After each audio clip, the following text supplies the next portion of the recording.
Failed by their party's establishment, the majority will not use the language that we often expect from those who wield influence. I welcome the change. For too long, those fluent in the good grammar of civility have deployed decorum to mask agendas of cruelty. Many of these people have been betrayed by the established order, but in our administration, their needs will be met. Their hopes and dreams and interests will be reflected transparently in government. They will shape our future. And if for too long these communities have existed as distinct from one another, we will draw this city closer together. We will replace the frigidity of rugged individualism with the warmth of collectivism.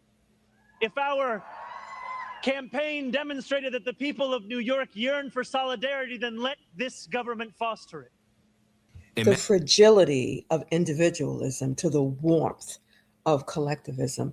Oh, it sounds so cozy. It sounds so nice, so unifying, to cause everybody to become one as a collective.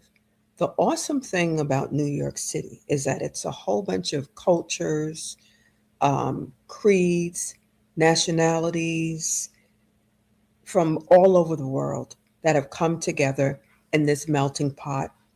And for the most part, we got along until this whole Palestinian stuff started with the protests and stuff like that, and the Islamization of nations started.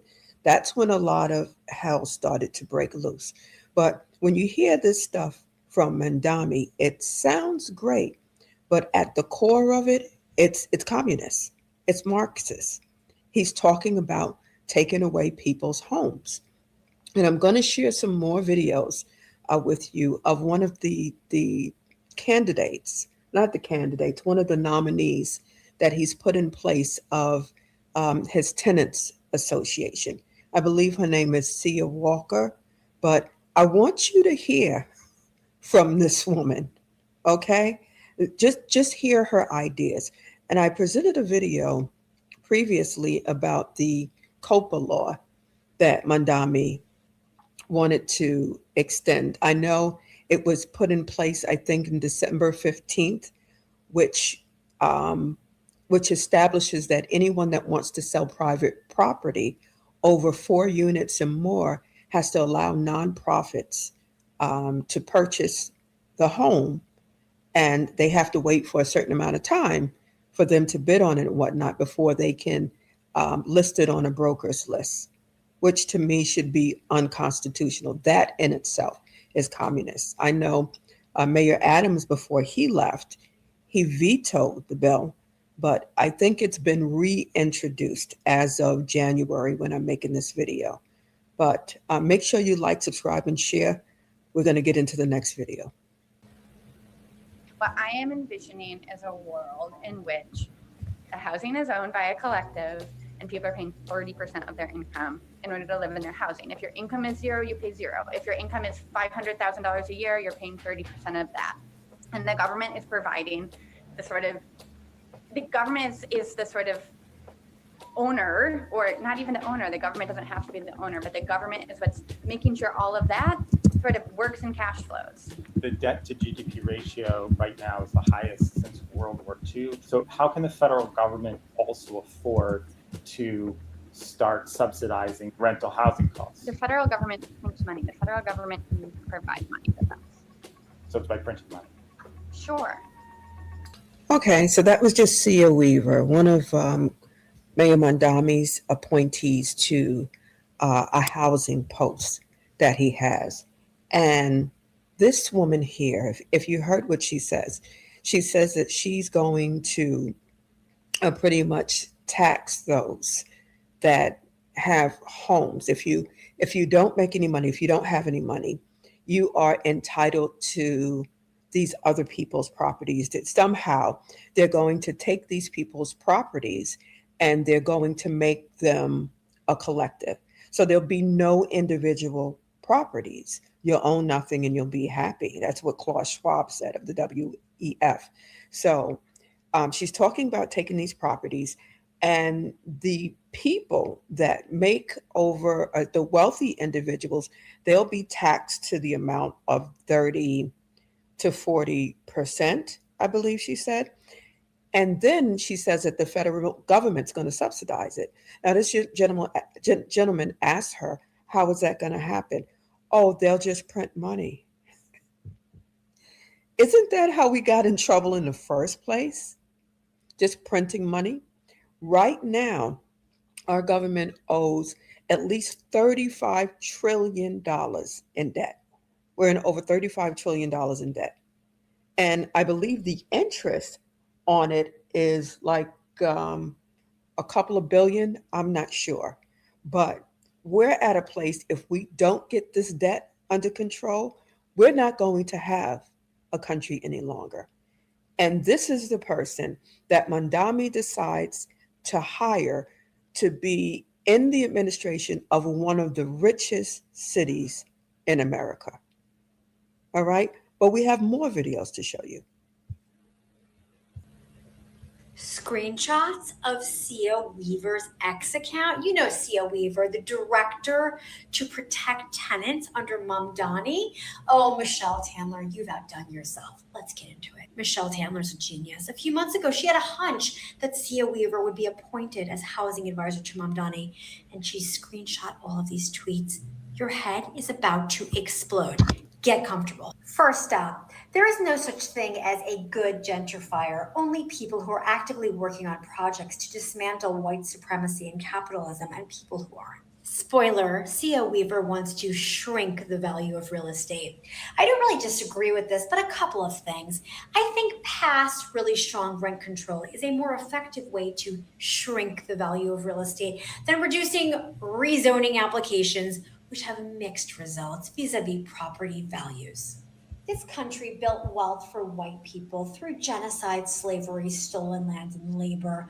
White supremacy built the North and the South. Private property, including and kind of especially homeownership, is a weapon of white supremacy masquerading as wealth-building public policy. Actually, I posted that earlier, so sorry for the redundancy. This is a fun one, but also endorse a no more white men in office platform and no more reality TV stars for that matter. I mean, why is she taking it out on Bravo? Impoverish the white middle class. Homeownership is a racist, failed public policy. You all still paying attention? Really needing to repress the desire for revenge right now. I wish I believed in God so I could believe that all men who take credit for women's work and all white men who take credit for the work of women of color would one day burn. She doesn't want any more white boys being born. I just came across a mob of 11-year-old white boy children rapping Eminem very loud in Windsor Terrace, and to be honest, I don't know why we keep procreating. I agree with her here. KKK are a violent Christian group. This is where she goes off a ledge. To keep us all safe on this busy travel day, Delta should kick all white people in Christmas outfits off planes. Hi, I think we can and should raise expectations that we all live in green, beautiful public housing, but that doesn't mean necessarily the Section 9 Housing Act of 1937 as someone who has been fighting hard to mobilize for more Fed Section 9 money. And here she is agreeing with her future boss. She reposted, Mamdani, people often ask what socialists mean when we say we want to decommodify housing. Basically, we want to move away from a situation where most people access housing by purchasing it on the market and toward a situation where the state guarantees high quality housing to all. Michelle ended this brilliant thread with some questions for the audience. Does she work effectively with white people despite her views about them? Does she see home ownership as having any validity in building wealth? Does she really hope we all live in government housing? And finally, thoughts on the Constitution. Thank you, Michelle, for being psychic. We really appreciate it. A lot has happened in the news over the past week, so you may have missed what is going on with Zohran's housing advisor. This woman behind me believes that all home ownership, if you own a home, it is rooted in white supremacy. This woman, Cea Weaver, was appointed the director of the mayor's office to protect tenants and has been one of Zoran's number one advisors on housing. As he said in 2021, I get most of my knowledge on housing from Cea. So if you get it from me, it's just not coming from the source. Over the weekend, a lot of her opinions went viral.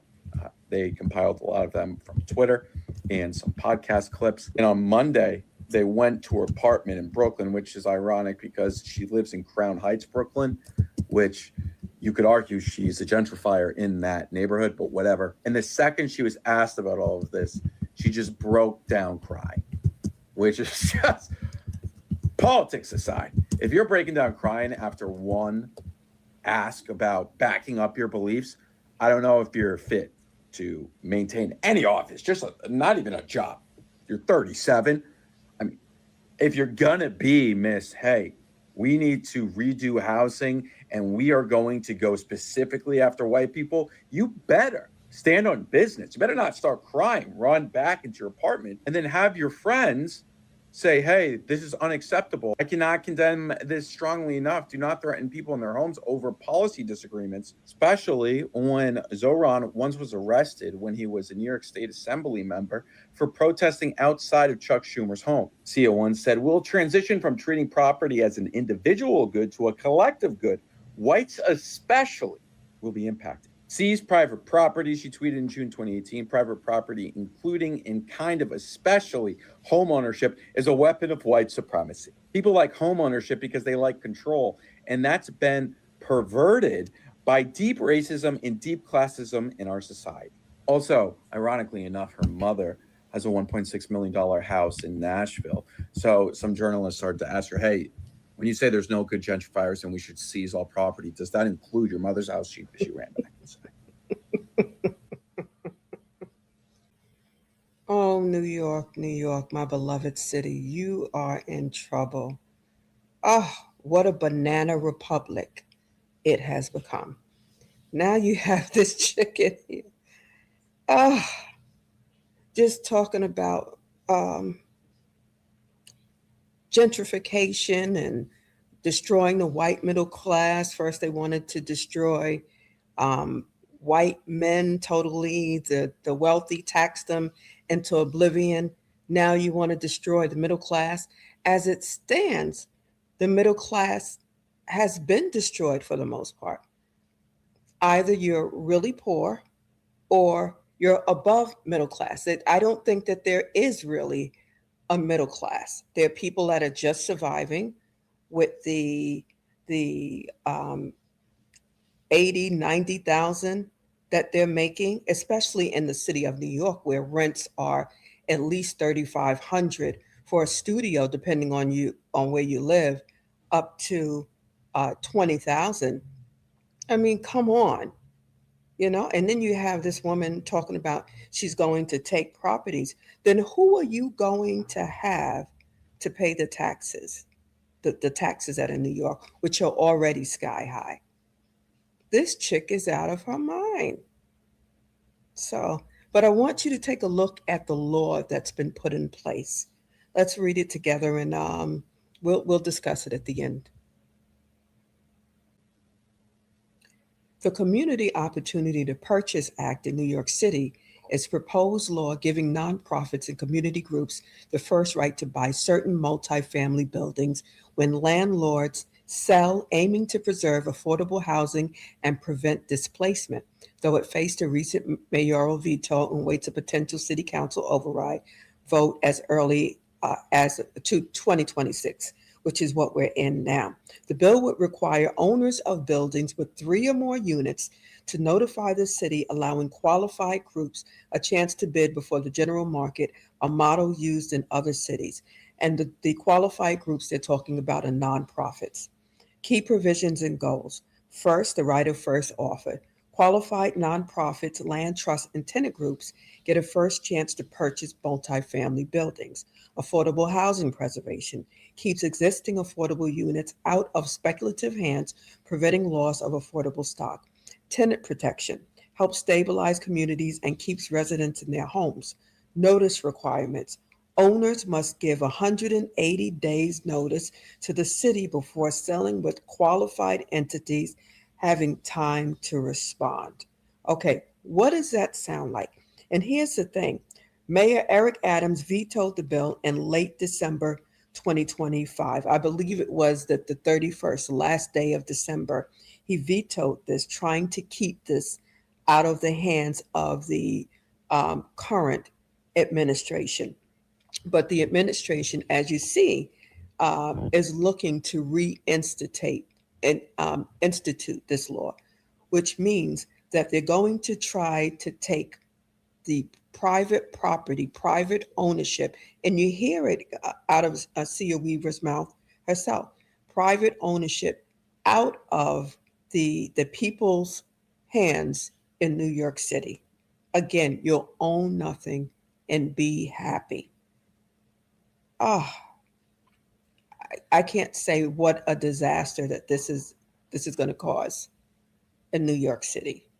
But let me know what you think about it. New York, I believe you voted yourself into a real issue, a real pickle, and I don't know what you're going to be able to do to get out of something like this. And I think about the tenants. I know that he had proposed some kind of tenant advocate law where if the landlords weren't able to fix their buildings, if they had if they had a violation of some sort, and they're proposing capping the rent increases so that no one can increase their rent, the landlords are not going to have money to fix these violations. And what are they going to have to do? The buildings are going to go into disrepair, and then they're going to offer these nonprofits an opportunity to purchase these properties. And if it were me and I lived in the city and I owned a building like that, I would bring up NYCHA in a heartbeat, which has over like 145,000 violations that have been taken to court. And as a matter of fact, there's actually a federal oversight that's over NYCHA now to try to make sure that they comply with fixing these violations. But let me know what you think. Let me know what you would propose if you're in this situation. Okay? And make sure you like, subscribe, and share. I'll see you in the next one. Bye-bye.